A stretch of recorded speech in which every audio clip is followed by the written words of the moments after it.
Handa na po ba kayong makinig mga kapatid? Yes, God. Okay? Ang topic po natin ngayon na pag-aaralan ay is about patungkol po kung paano po natin tatanungin how to defeat demons. Paano nga po natin tatanungin, gagapiin ang kaaway, ang masamang espiritu na narito po ngayon sa kapaligiran o nasa himpapawid. Because according in the book of Ephesians chapter 6 verse 12, for our struggle is not against flesh and blood, but against the rulers, against the authorities, against the powers of this dark world, and against the spiritual forces of evil in the heavenly realms. So makikita po natin na tinukoy po ng Diyos sa kanyang salita na hindi po ang ating kapwa, hindi po ang ating pong mga kaibigan o ang katao ang tunay po nating kaaway, ang tunay po nating kalaban sa mundo ito. Kundi ang mga natinuno, ang mga may kapangyarihan na nasa himpapawid, ang mga masamang espiritu. Ito po ang tunay po nating kaaway. Ngayon, kung meron po tayong kaaway na mga darkness spirit in the heavenly realms, ang tanong, paano pa natin ito ngayon lalabanan?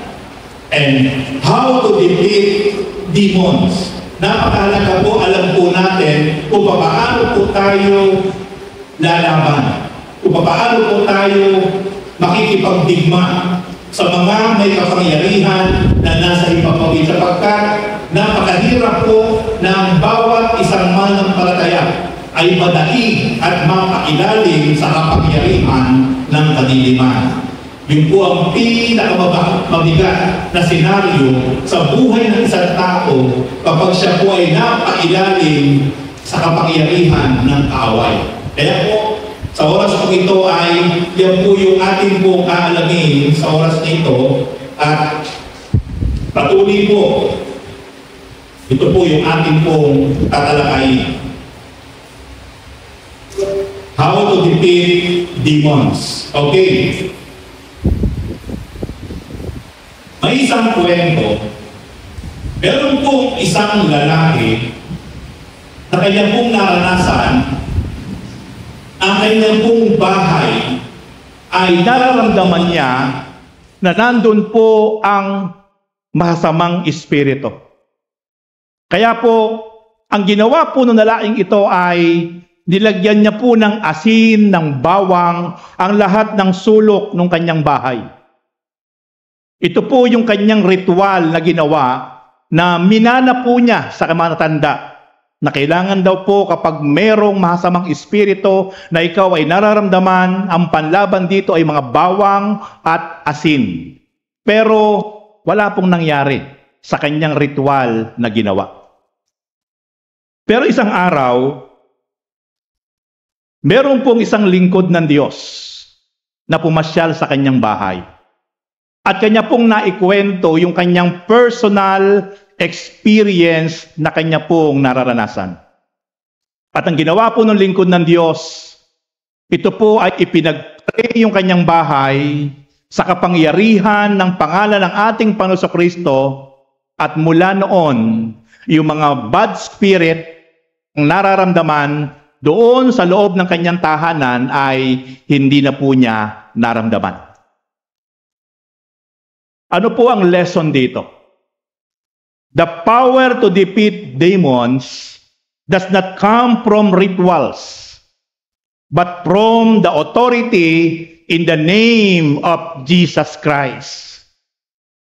Sa pamamagitan po ng kapangyarihan ng pangalan ng ating Panginoong Hesukristo, ang lahat ng tuhod ay luluhod sa langit, sa lupa, at sa ilalim ng lupa. Yan po ang binabanggit ng Holy Scripture. Very powerful ang pangalan ng ating Panginoong Hesus na ating pong tinanggap sinampalatayanan, pinaniwalaan, ginawang Panginoon, ginawang hari at tagapagligtas ng ating mga kaluluwa. Kaya po, give the best clap offering for our Lord. Napakapalad po natin sapagkat meron po tayong nakilala. Meron po tayong tinanggap na Panginoon, hari at tagapagligtas sa ating mga buhay. Okay. What are the demons? Demons are fallen angels who follow Satan and oppose God's will. Their goal is to destroy, faith, cause fear, and deceive people. Ito po palang mga demons na ito ito po yung mula sa langit na nahulog na sumama kay Satanas. Ito po yung mga lumaban sa kalooban ng Diyos sa langit at sila'y itinapon sa lupa. At ang kanila pong layunin ngayon dito po sa lupa ay upang wasakin ang pananampalataya ng maraming Kristiyano. Upang dulutan ng takot ang maraming Kristiyano. Ito po ang layunin at linlangin, dayain ang napakaraming tao o mananampalataya. Kaya po, matindi po ang laban ng bawat isa pong tao na nabubuhay sa ibabaw ng mundo. Sapagkat sinabi nga po ng Bible, narito po sila sa lupa. Paruot parito sa himpapawid, sa lahat ng sulok ng daigdig. Sa unang Pedro chapter 5, verse 8, sabi doon, ang kaaway, ang diablo, ay parang leong umaatungal, like a roaring lion, at umaali-aligid, at laging naghahanap ng masisila. Ganyan po katindi ang ginagawa ng kaaway, at wala po siyang sinasanto. Matatandaan niyo po mismo ang ating Panginoong Hesus ay hindi po nakaligtas sa atake po ni Satanas. Kung mismong ang ating Panginoong Hesus na alam niyang anak ng Diyos, may kapangyarihan, pero hindi po siya nangimi na ito po ay itempt, ito po ay tuksohin. How much more ang bawat isa po sa atin? Kaya nga po, malinaw na makikita po natin, meron tayong kalaban. At ang tunay po nating kalaban ay itong mga hukbo ng kadiliman na nasa himpapawid. Ngayon, ang tanong, paano po natin ito tatalunin? How to defeat demons? Yan po ang napaagandang ating pong tatalakayin ngayong umaga. Are you ready? Number 1, to defeat demons. Know your authority in Christ. Dapat alam po natin, dapat alam mo yung iyong otoridad kay Kristo. Kasi kapag hindi alam ng isang tao ang kanyang authority mula sa Panginoon, hindi niya kahit kailan matatalo at madadaig ang kaaway.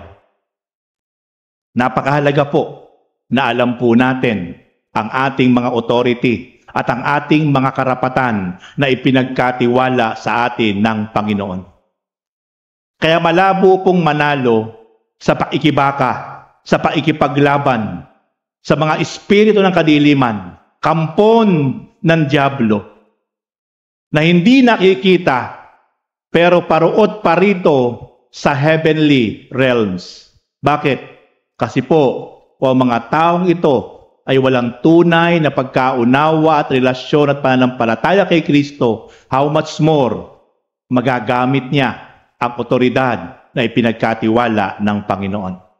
In the book of Luke chapter 10 verse 19.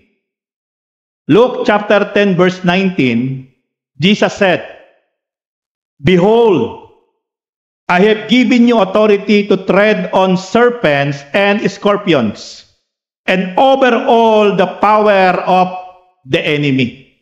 Makikita po natin na binigyan tayo ng kapangyarihan upang tapakan, wasakin ang mga serpents, ang mga kaaway sa pamamagitan ng kapangyarihan ng ating Panginoon upang yurakan, upang wasakin ang lahat ng kapangyarihan ng kadiliman. Yan po ang binabanggit ng Panginoon sa Book of Luke, chapter 10, verse 19. So, kung tayo po'y binigyan ng authority bilang tayo mga mananampalataya, napakahalaga po na dapat alam po natin to. At dapat po ay ginagamit po natin to. Bilang mga anak ng Diyos, may kapangyarihan tayong lumaban sa kaaway sa pamamagitan ng pangalan ng Panginoong Hesukristo. By the power, the name of Jesus Christ, ito po ang napakahalaga na ating pong magamit. Dapat alam po natin yung ating authority. Second point, put on the full armor of God. Kailangan po dala po natin lagi. Kailangan po lagi nating sukbit ang lahat ng ating sandata na mula sa Diyos. Yan po ay naituro ko na po sa inyo, yung topic na yan, the full armor of God. At ito po yung napakahalaga na dapat lagi nating sukbit, lagi nating dala, anytime, sapagkat yan ang magiging spiritual weapon natin sa pakikipaglaban upang madaig natin, upang matalo natin ang ating kalaban ng mga bad spirit, mga makapangyarihan ng kadiliman na nasa himpapawid. Ephesians chapter 6 verse 11. Isuot ninyo ang baluting kaloob ng Diyos upang mapaglabanan ninyo ang pakana ng dyablo. Ipinasusuot sa atin from the book of Ephesians chapter 6 verse 11 ang lahat ng weapons, ang lahat ng baluti na kaloob ng Diyos. Kaya po, dapat alam natin to mga kapatid. Itong mga weapons na ito, itong mga sandatang ito, upang madipit natin ang ating kaaway na walang iba kundi si Satan. Hindi sapat ang sariling lakas. Kailangan natin ang proteksyon ng Diyos. Sa pananampalataya, kautuhanan, at ang Kanyang salita. Ito po yung primary weapon from God na bigay sa atin ng Diyos. Yung pananampalataya, yung kapangyarihan ng salita ng Diyos, at yung katotohanan na walang iba kundi ang katotohanan ay ang ating Panginoong Hesukristo. Kaya kapag meron po tayo ng mga ganitong mga weapons, hindi makapananaig ang galaw at gawa ng kaaway sa buhay ng bawat isa po sa atin.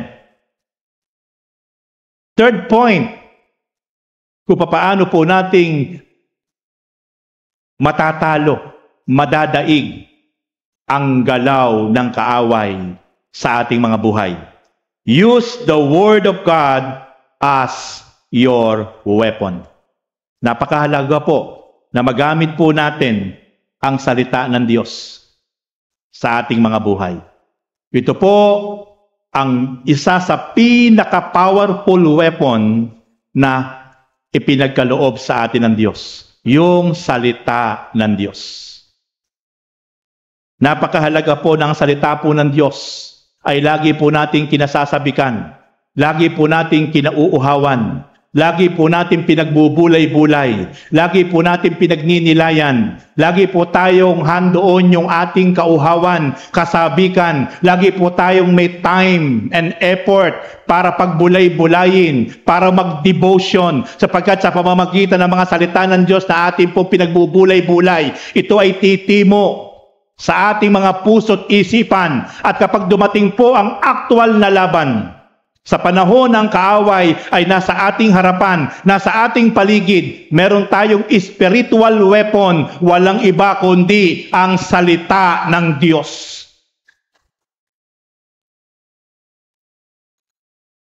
Pero papaano mong gagamitin ang salita ng Diyos, kapatid?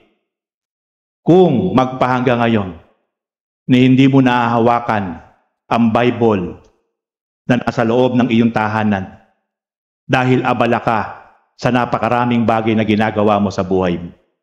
Hindi masama ang maging abala sa pag-aaral, sa paghahanap buhay, sa paggawa ng maraming gawain sa loob at labas ng tahanan. Hindi po yan masama. Pero po, ang nakalulungkot na senaryo nang dahil sa ating mga kaabalahan, sa iba't ibang bagay na ating pinagtutuunan sa araw-araw, ay tayo po ay nawawala ng panahon na magbigay ng napakahalagang oras para patuloy pong basahin, para patuloy pong pagnilay-nilayin, i-meditate ang salita ng Diyos. Bakit po? Sapagkat ito po ang ating gagamitin kapag dumating na po yung time, ang mga darkness spirit na paruot parito sa himpapawid, na wala silang ginawa kundi ang kanilang layunin ay wasakin, pabagsakin, kuhanin, sirain ang pananampalataya ng maraming Kristiyano. Dayain ang kanilang mga puso at isipan. Wasakin ang kanilang buhay. Paano po natin malalabanan ng may kapangyarihan mula sa Diyos kung yung primary weapon na meron tayong ipinagkatiwala sa atin ng Diyos ay nawawalan po tayo ng panahon at oras para ito po'y pahalagahan, para ito po'y pagnilay-nilayin, para ito po ay talagang pagbulay-bulayin araw at gabi. Kaya naalala ko po ang sabi ng Diyos kay Joshua, sa Joshua chapter 1 verse 8. Sabi ng Diyos kay Joshua sa kanyang lingkod, Joshua, aking lingkod, huwag mong kaliligtaan, huwag mong kalilimutan na basahin, pagbulay-bulayin, pagnilay-nilayin ang aking salita araw at gabi. Sa gayon, upang matupad mo ang mga nakasulat doon sa banal na kasulatan. At kapag ito ay natupad mo na, kapag ito'y nagagawa mo na, kapag ito'y naipapamuhay mo na, sabi po ng Diyos kay Joshua, magtatagumpay ka sa lahat ng iyong gagawin. The secret of victorious life ay magmumula po sa pagninilay-nilay, sa pag-aaral, pakikinig ng salita ng Diyos. Magmumula po sa kasabikan at kauhawan, sa pagdidevotion, sa pagme-meditate, day and night. At kapag ito po ay hindi mo kinakasawaan, lagi mong kinasasabikan, titi mo ito sa puso at isip mo. At kapag dumating yung mga panahon na parang nandyan ang laban, kapag dumating ang mga panahon na parang tinetempt ka, pinanghihina ka, pinanlulupaypay ka ng kaaway, maaalala mo yung mga salita ng Diyos na pinagbulay-bulay mo, na pinag-aralan mo, at ito ang gagamitin mo sa Kanya para iyong ideklara na panghahawakan mo ang mga pangako ng Diyos na ipinagkatiwala sa ating lahat ng Panginoon Diyos. Ang ating pong Panginoong Hesus, nang dumanas po siya ng pagtukso at pag-atake ni Satanas, ang ginamit po niyang sandata kay Satanas ay ang salita ng Diyos. In the book of Matthew chapter 4 verse 10, Jesus said to him, "Away from me, Satan, for it is written, worship the Lord your God." Makikita po natin that time na tinutokso ni Satanas ang ating Panginoon Kristo. na ipinakita ni Satanas sa ating Panginoon ang lahat ng kayamanan sa lupa. At ang sabi ni Satan sa ating Panginoon, nakikita mo ba ang mga kayamanang iyan? Lahat yan ay ipagkakaloob ko sa iyo. Magpatira pa ka lang sa akin. Kaya dito po makikita po natin, pinalayas siya ng ating Panginoon. At binanggit ng ating Panginoon, it is written, nasusulat sa banal na kasulatan, worship the Lord your God. Ang Diyos na makapangyarihan sa lahat, ang tangi lang nating sasambahin. Kaya makita po natin yung weapon na ginamit ng ating Panginoon. That time na siya po ay tinutokso, walang iba kundi ang salita ng Diyos.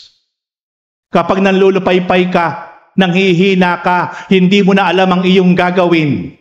Ano ang sabi ng Isaiah chapter 40 verse 10? Sabi ng Diyos, huwag kang mawawala ng pag-asa. Ako ang iyong Diyos ay isa sa iyo. Palalakasin kita. Tutulungan kita. Ililigtas kita. Ako'y isa sa iyo. Ako ang iyong Diyos.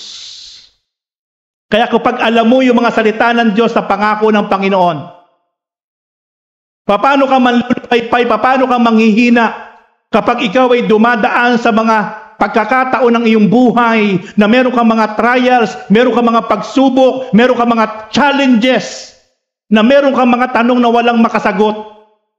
Para nagkakaroon ka ng doubt, para nagkakaroon ka ng alin, na yung mismong pananampalataya mo'y nanghihina. Nandyan ang kaaway upang ikaw ay udyukan, upang ikaw ay bulungan na talagang ikay patuloy talagang huwag magtiwala sa Diyos sapagkat sa kabila ng iyong ginagawang paglilingkod, baliktad ang iyong nararanasan. Kaya dito natin gagamitin, ating idideklara na ang sabi ng Panginoon, hindi tayo iiwan ni pababayaan man. Ang Panginoon ang may sabi, hindi tayo iiwan ni pababayaan man. Kaya kung meron tayong mga salita ng Diyos na nabasa at ito ay kumintal sa ating mga puso't isipan at ito yung ating idideklara, ito yung ating ipanlalaban sa kaaway, sa mga panahon na tayo ay kanyang tinutokso, tayo kanyang pinanghihina, ang salita din ng Diyos, na mga pangako ng Diyos na ating napagbulay-bulay na tumimo sa ating puso at isipan, ito rin yung ating idideklara at ibabalik sa Kanya at siya ating i-review, palalayasin at hindi siya magtatagumpay sa buhay ng bawat isa sa atin like Jesus Christ. Hallelujah! Praise God! Ginamit ng Panginoong Hesus ang kasulatan laban kay Satanas. Ganon din dapat ang ating ginagawa. Lagi nating gamitin ang banal na kasulatan. Kaya kung hindi tayo magbabasa, kung hindi tayo magbubulay-bulay araw-araw, walang titimo na mga salita ng Diyos sa puso at isip natin. Wala tayong spiritual weapon na gagamitin kay Satanas kapag tayo ay tinutokso, tinitempt, at napakarami mga negative thinking ang ibinabaon sa ating mga isip at puso. Tuluyan kang manlulumo, manlulupaypay, hanggang isang araw, ikaw ay mapapalayo sa paglakad sa kalooban ng Diyos.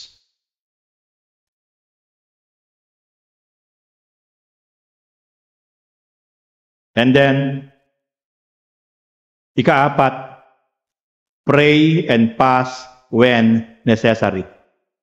Napakahalaga po ang panalangin at pag-aayuno. Higit sa lahat, kung kinakailangan. Merong mga espiritu na hindi kayang basta-basta natin madaig. Pero napakahalaga kapag tayo ay nag-aayuno at nagbababad sa panalangin, nagbababad sa presensya ng Diyos. Ito yung malakas na boltahe na po pwedeng makapagpalupaypay sa kapangyarihan ng kaaway sa pamamagitan ng pray and fast, fasting. In the book of Mark chapter 9 verse 29, ang ganitong uri ng espiritu ay hindi mapapalayas, kundi sa pamamagitan ng panalangin at pag-aayuno. Merong mga espiritong napakalakas, merong masasamang espiritong very powerful, pero walang malakas na espiritu sa pamamagitan ng masidhi na pananalangin at pag-aayuno. Na talagang wala kang gagawin kundi talagang kokonekta ka sa Diyos through prayer. Hindi ka kakain. Basta pagpopokosan mo lang manalangin, pagpopokosan mo lang mag-worship, gaya ng ginawa ng ating Panginoon Kristo. Can you imagine ang ating Panginoon ay nag-prayer and fasting ng 40 days and 40 nights.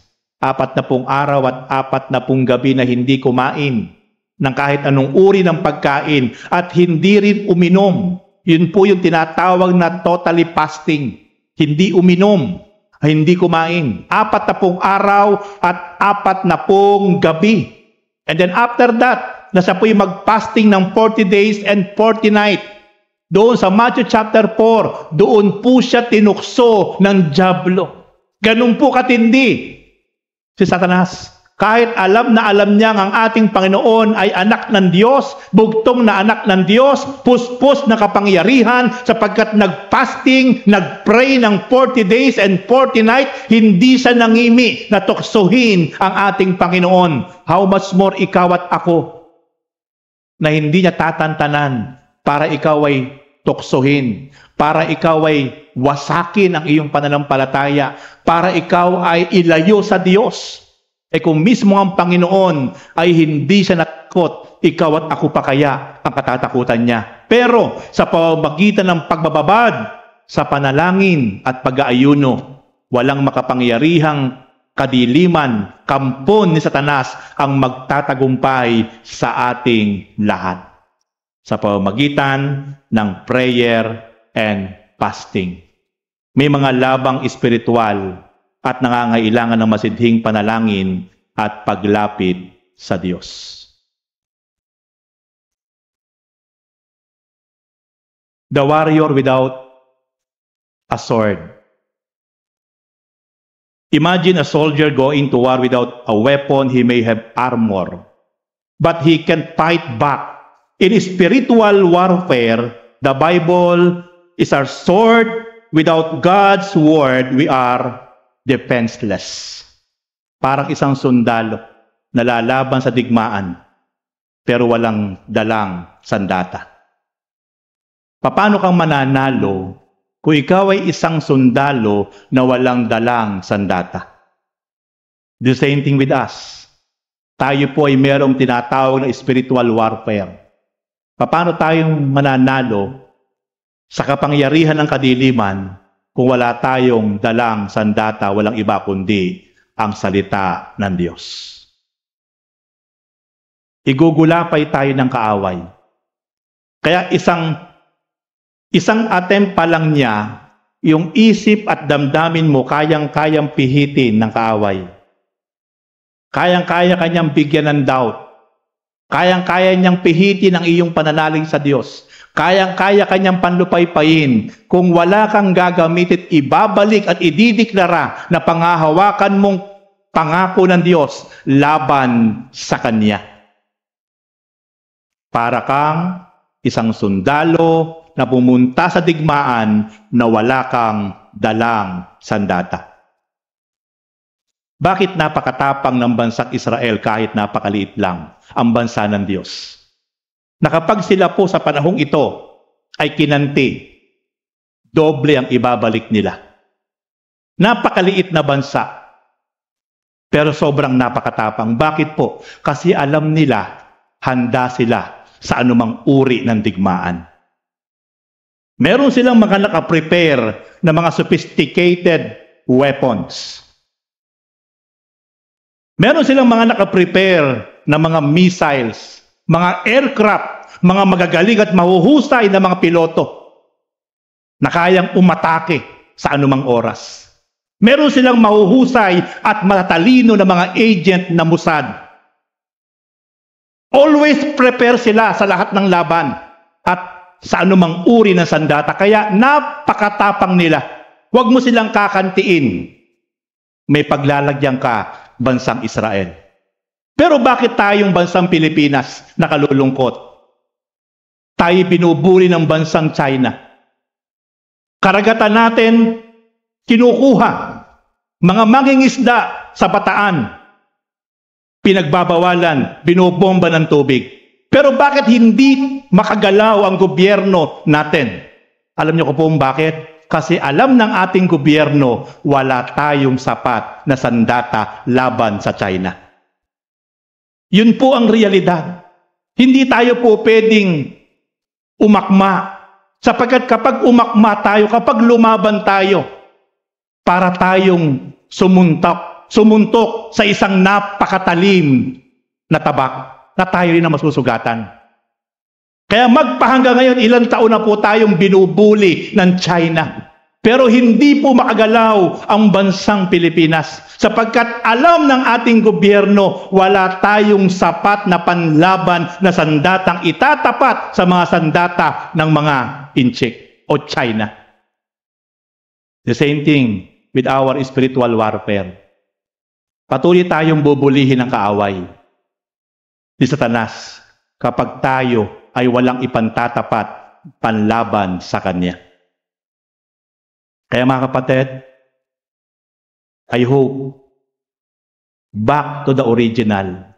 Panahon na para ang lahat po sa atin ay magbigay ng panahon at oras para tayo po ay magbasa personal ng salita ng Diyos. Di niyo po ba napapansin ang inyong pastor? Personal ko na po kayong sinesharean ng Word of God sa inyong mga messengers para lang makabasa kayo. Nagpo-post po tayo sa FB account para mabasa ninyo ang Word of God. Pero wag niyo pong aasahan yon. Ang mahalaga po ay yung personal ninyong pagdidevotion. Yung po ang magpapalalim sa inyo.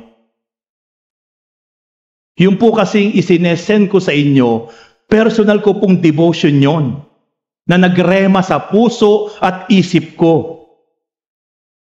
Pero kung mababasa nyo lang po yon na hindi kayo ang personal na nakatanggap ng revelation mula sa Diyos, wala pong dating yon. Reminder lang po yon.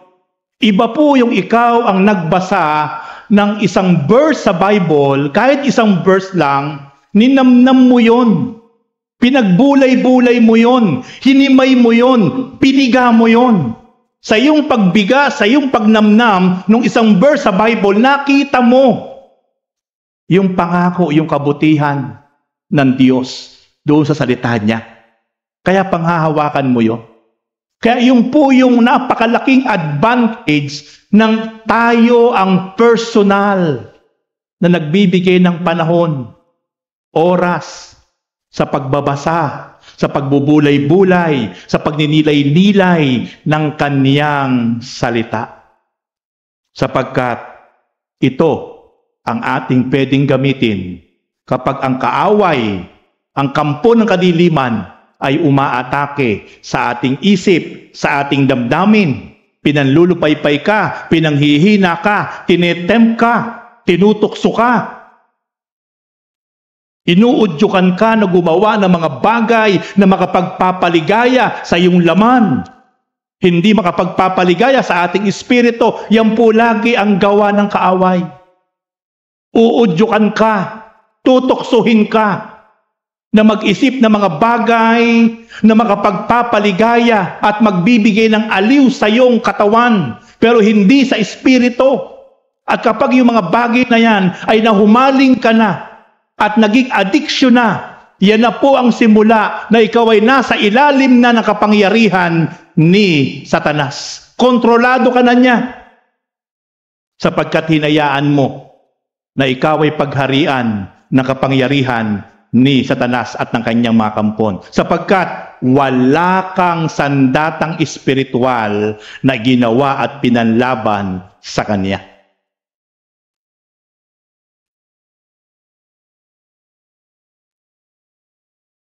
Application. Punta po tayo sa application na napakahalagang ito po ay ating lakaran sa pang-araw-araw. Papaano po natin mapagtatagumpayan ang ating laban kay Satanas at sa kanyang mga kampon? Number 1, read the Bible daily. Napakahalaga po na basahin po natin ang Biblia araw-araw. To be equipped for battle. Para po tayo ay i-prepare, ihanda sa tunay pong spiritual warfare. Kaya kung hindi po tayo magbabasa ng Bible araw-araw, maisipan lang po natin, wala po, ang kaaway po ay dumarating sa mga panahon na hindi natin inaasahan. Para po kayo ay hindi makalimot sa pagbabasa ng Bible, kumuha kayo ng isang notebook. Magkaroon kayo ng filing. I-file nyo. Ako po kasi ganun po yung ginagawa ko. Naka-file po doon kung nakailang chapter ako. Like for example, Genesis 1 and 10. Ibig sabihin nun, Genesis 1 and 10, 1 to 10 chapter binasa ko. Nakalagay po sa dulo kung anong date. Ano pong date ngayon? July 6. Genesis 1 to 10. Sabihin nun, July 6. Bumasa ako ng 10 chapter nung July 6. Dapat yun consistent araw-araw. Kinabukasan, Genesis 11 to 20. 10 chapter again, July 7. Ganun po ginagawa ko para nandun po, hindi ka nasasabi kasi ayaw mo lagpasan yung daily devotion mo. Ang Bible po ay 5 beses ko na pong tinatapos. Ngayon po ay pang-6 na po. Muli po ako ay nagsisimula uli. Pang-6 na. Kapatid, hindi ko matatapos mo ang Bible. Genesis to Revelation ay okay na. Pag natapos mo ang Bible, balik ka uli sa Genesis. Hanggang sa iba kasi yung pangalawang ulit, mas iba na ang dating sa iyo ng salita ng Diyos. Sa pangatlong ulit na ang Bible ay tinatapos mo, iba na. Iba na yung revelation sa iyo. Sa susunod uli na tinatapos mo uli ang Bible, sinimulan mo uli, wow, iba na, bumubukas na ang langit. Grabe na. Sa simula, palilito ka, maguguluhan ka, lalo't higit di ka sinasama ng Espiritu ng Diyos. I want to encourage to all of you, my beloved brothers and sisters. Ito po yung pinakamahalaga na basic, fundamental na dapat po natin gawin sa ating buhay. Yung pagninilay-nilay, yung pagbabasa. Iba po yung pagbabasa sa pagninilay-nilay. Yung pagbabasa parang binasa mo lang na comics yung diary, yung Bible. Parang binasa mo lang na newspaper yung Bible. Walang dating.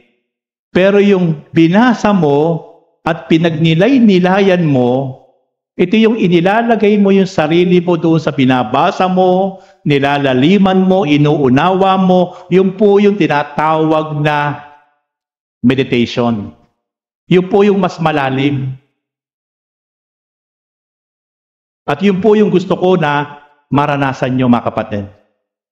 Kasi kapag yun na po yung level na ginagawa nyong pagbabasa with meditation, with devotion, lalalim ka, kapatid. Kahit anong laban, kahit anong galaw at pakana ng kaaway, hindi ka kayang ibuwal. Bakit? Sapagkat nag-o-overflow ang kapangyarihan ng salita ng Diyos sa iyo at sa ating buhay. Walang dadaig sa iyo ng mga pagsubok at negative thoughts, negative thinking sa isip at damdamin mo kapag ikaw ay lagi ay puspos ng salita ng Diyos. Dahil ang salita ng Diyos Araw-araw, day and night, ay iyong pinagbubulay-bulay at ipinamumuhay at nilalakaran. Ang gawa ng kaaway ay lulupasay lang siya sa iyong harapan kasi balot ka ng kapangyarihan ng salita ng Diyos. I-equip ka,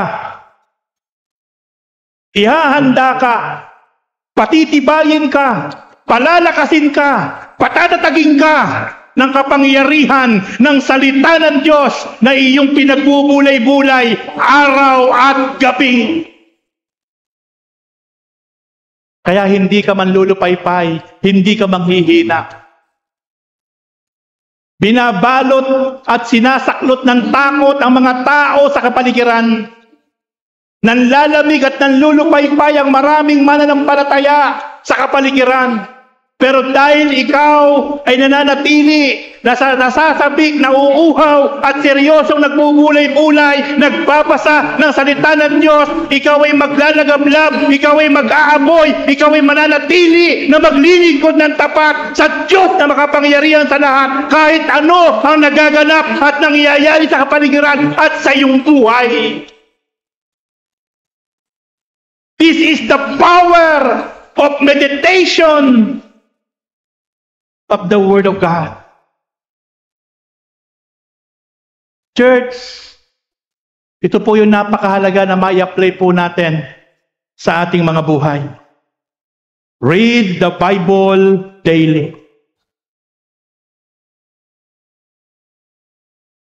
Ito pong tinuturo ko po sa inyo ay hindi lang po tinuturo ko sa inyo, hindi ito po nilalakaran ng inyong lingkod. Ito ang sekreto kung bakit sa dami pong sinagupa kong bagyo, unos sa aking buhay ng aking pamilya. Pero laging positibo ang pananaw at nagpapatuloy na naglilingkod sa Diyos. Without question,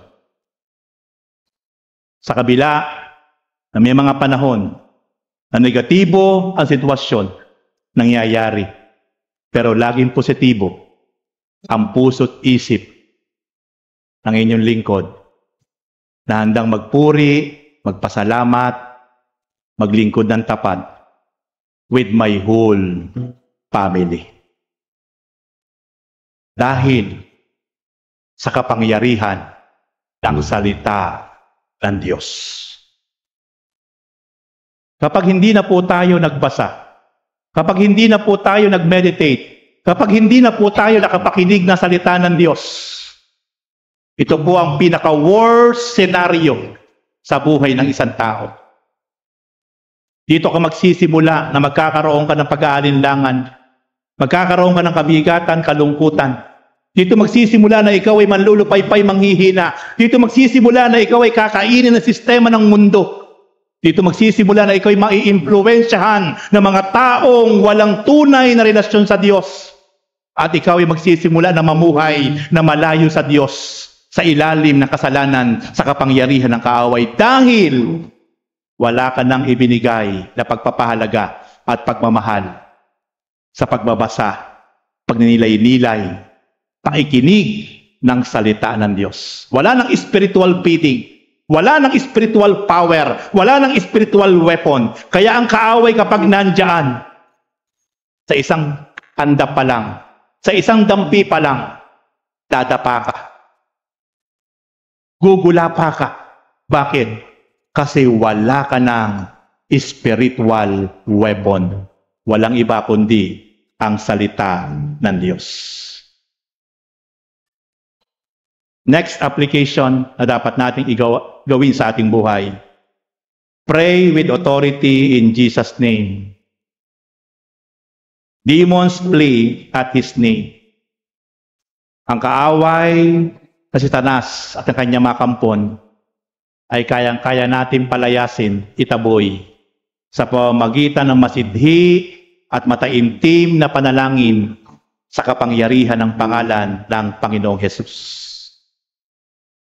Very powerful po ang pangalan ng Panginoong Hesus.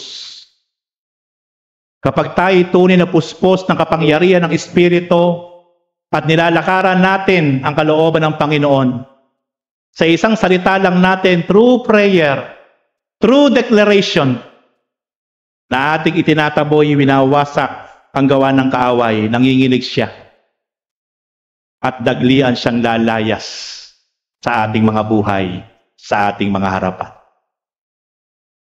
Kaya mga kapatid, patuloy po tayo magbabad sa pananalangin.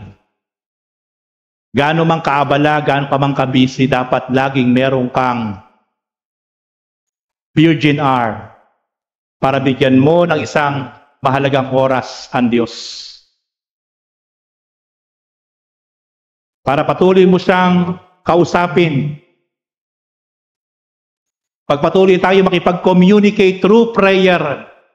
Kaya mo mapuspos ka ng banal na Espiritu habang ikaw ay dumudulog sa Diyos, habang ikaw ay nagpapakumbaba, habang ikaw ay nagpapasalamat, habang ikaw ay sumasamba, habang ikaw ay nagpupuri. Hayaan mo ang banal na Espiritu sa iyong buhay, at kapag ikaw ay napuspos ng banal na Espiritu at ginamit mo ang kapangyarihan ng pangalan ng Panginoon Jesucristo, ang kaaway ay manginginig the moment ay sila ay pinalayas mo.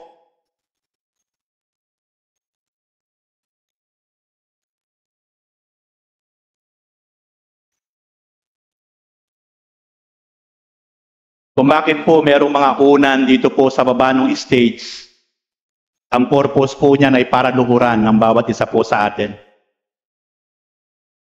Sabi ko po sa inyo, bago magsimula ang worship ng 9 a.m., mas maganda, before 9 a.m. tayo magsimula, nakaluhod na kayo dito. Sapagkat ang lugar na ito ay it is a house of prayer.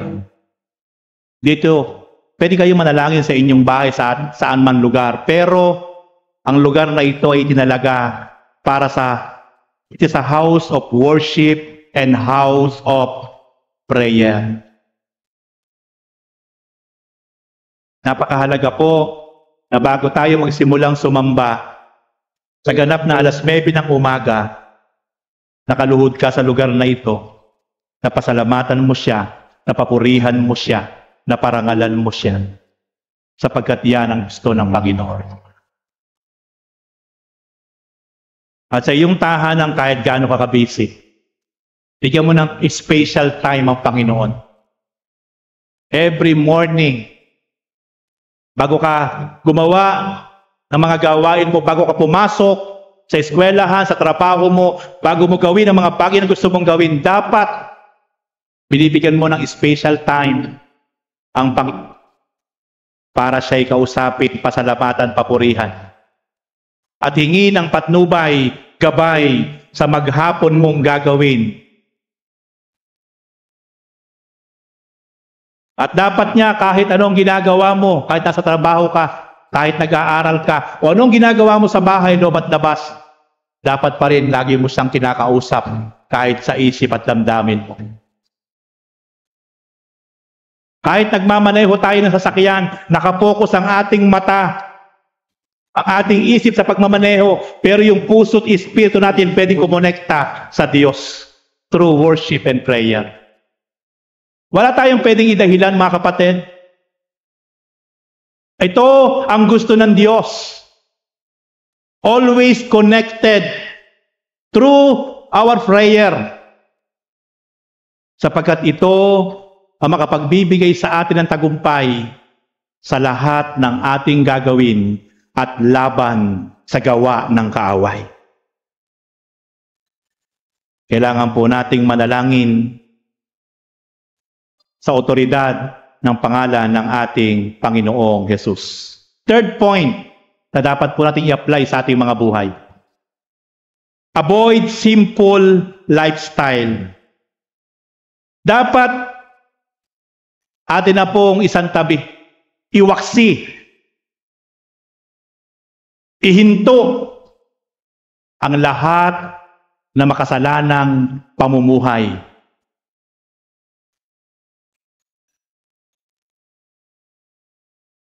Sin opens doors to demonic influence. ang mga kasalanan na ginagawa ng bawat isang mananampalataya ay pintuan na nagbubukas sa kanyang buhay para patuloy siyang maimpluwensyahan ng kapangyarihan ng kadiliman.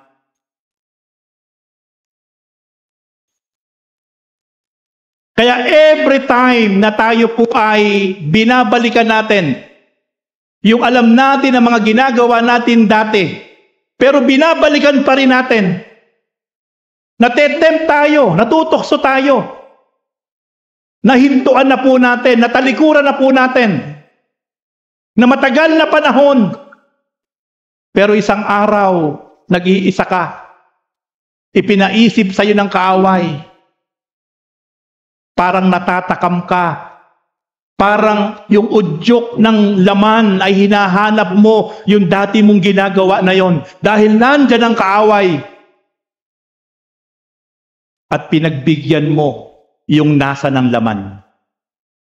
Ito po ay pagbubukas muli ng pintuan sa iyong buhay para muli impluwensyahan ka ng kapangyarihan ng kadiliman.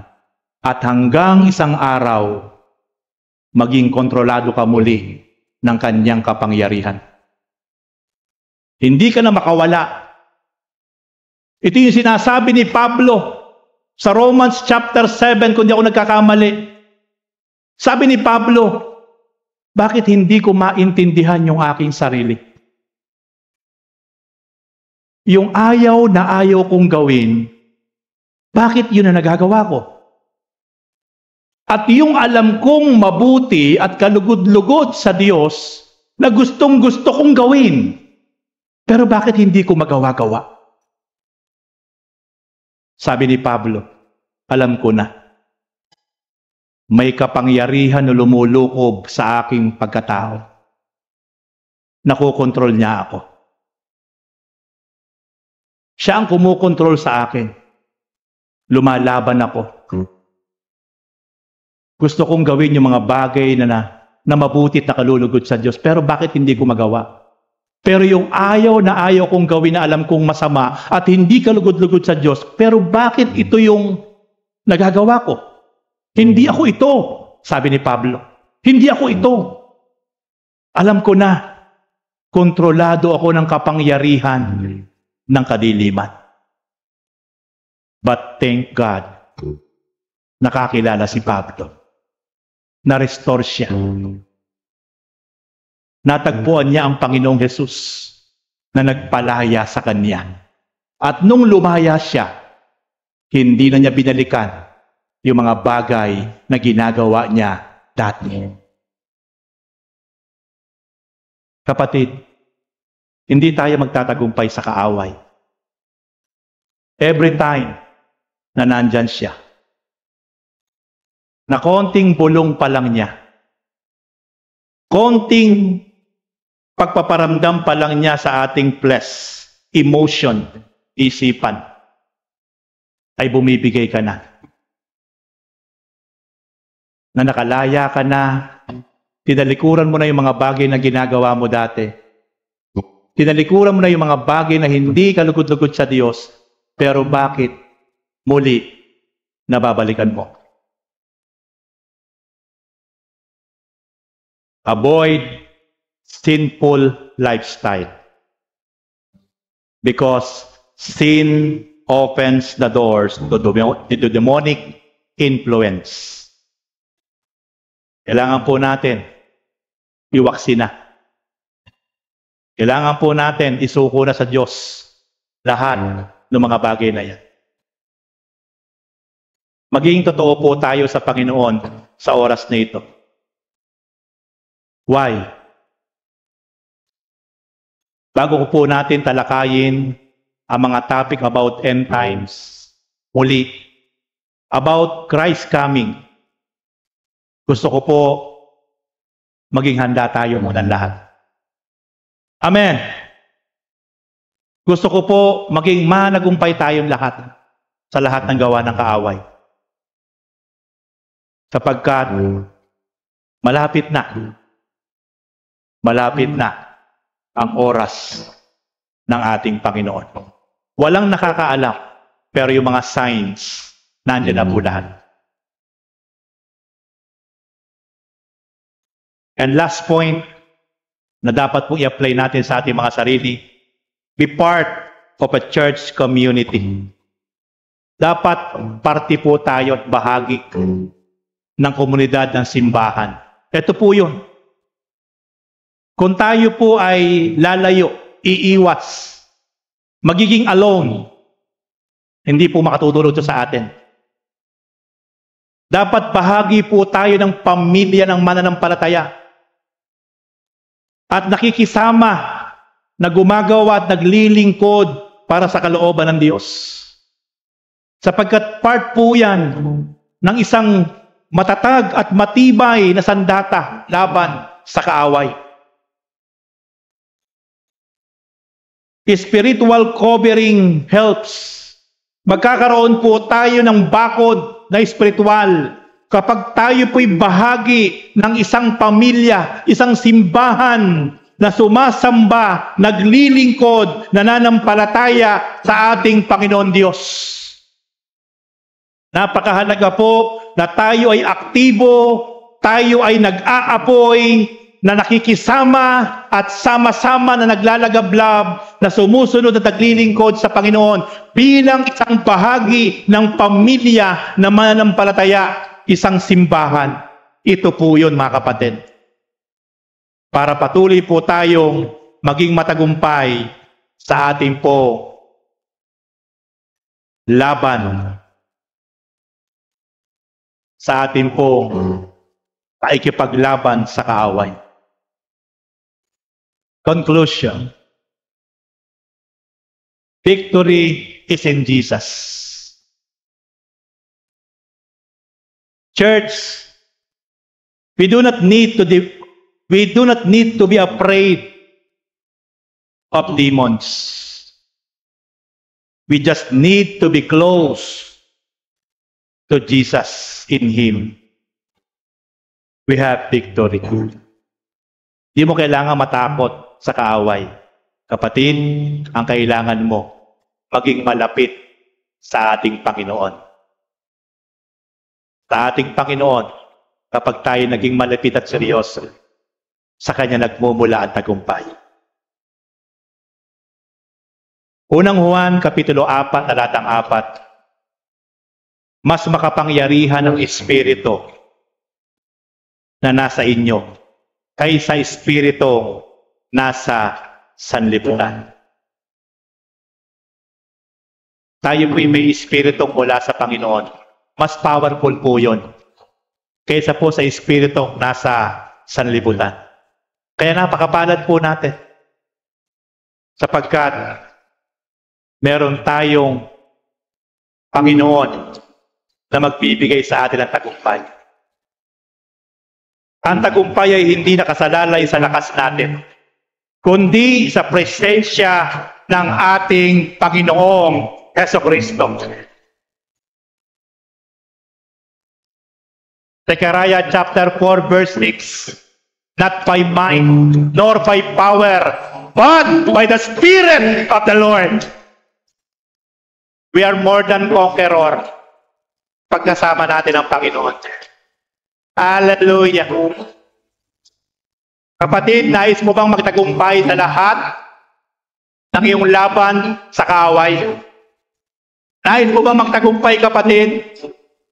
Nais mo bang maranasan ang tunay na tagumpay laban sa kaaway? Sa oras na ito, kapatid, raise your hands. Sige, kapatid, kausapin mo ang Panginoon. Umpisahan mong manalangin ng taimtim. Personal prayer with our Lord. God is here. Our Lord is here. Taimtim mo siyang kausapin.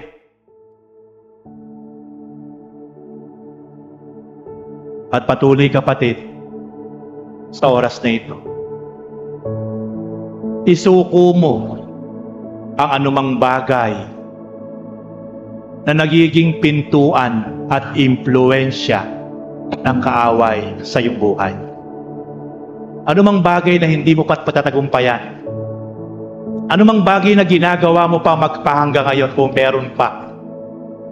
Ikaw lang at ang Panginoon ang nakakaalam. Hindi tayo makapagtatago sa Panginoon. Ang lahat ay hayag sa Kanyang paningin. Sige kapatid, kausapin mo ang Lord. Mag-confess ka. Isuko mo sa Panginoon yung mga bagay na kahinaan mo pa. Yung mga bagay na ginagawa mo pa kung meron pa na mga lihim. Yung alam mo mga bagay na ginagawa mo na alam mo naman na hindi ito nakapagdudulot ng karangalan sa Diyos. Na nakapagbibigay ng kalungkutan sa Espiritu. Di kapatid, i-confess mo. Hallelujah. Huwag kang magtitira kapatid, sapagkat ang mga bagay na yan ang nagbubukas ng pintuan sa iyong buhay para patuloy kang impluwensyahan ng kaaway hanggang sa ikaw ay kontrolin, mapailalim sa kanyang kapangyarihan.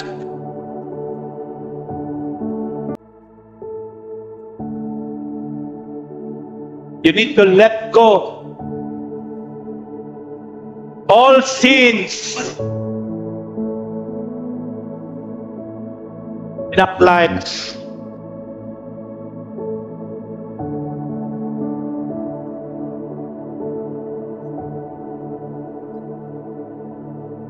At sa oras na ito kapatid,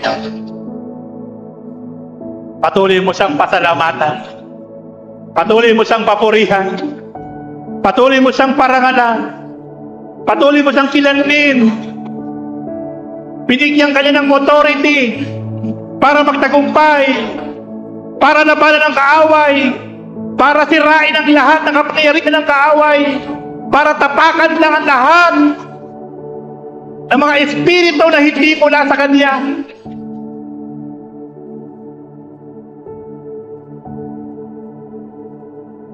Lord, salamat. Salamat po sa oras na ito, Panginoon. Naniniwala po ako dakilan Diyos sa mga banal na meron po kayong ginawa ngayon sa buhay ng bawat isa po sa amin, O God. Amin pong patuloy na winawasak ang lahat ng gawa ng kaaway sa aming mga buhay. In the name of Jesus Christ, the Son of the living God, we cast out, we rebuke all demonic forces, all sins na patuloy na ginawa niya sa aming mga buhay. Out in Jesus' name. We cast out in the name of Jesus Christ. We rebuke out in Jesus' name all sins, all negative emotions, all evil words, out in Jesus' name.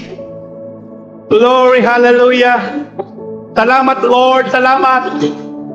Nagpupuri po kami, nagpapasalamat Lord. Patuloy sa umagang ito, Panginoon, hugasan niyo ang aming mga isip at puso ng dugo ng Panginoong Jesus.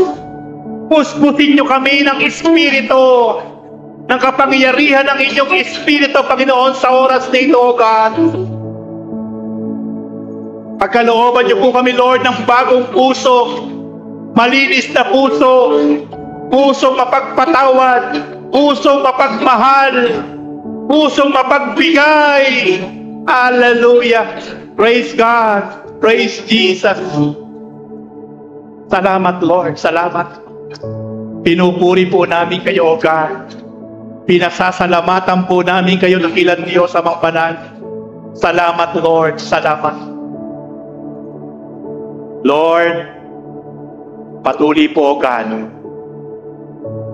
sa oras na ito, ang lahat ng mga kamay na nakataas na inyong nakikita ngayon, blow your Spirit, O God.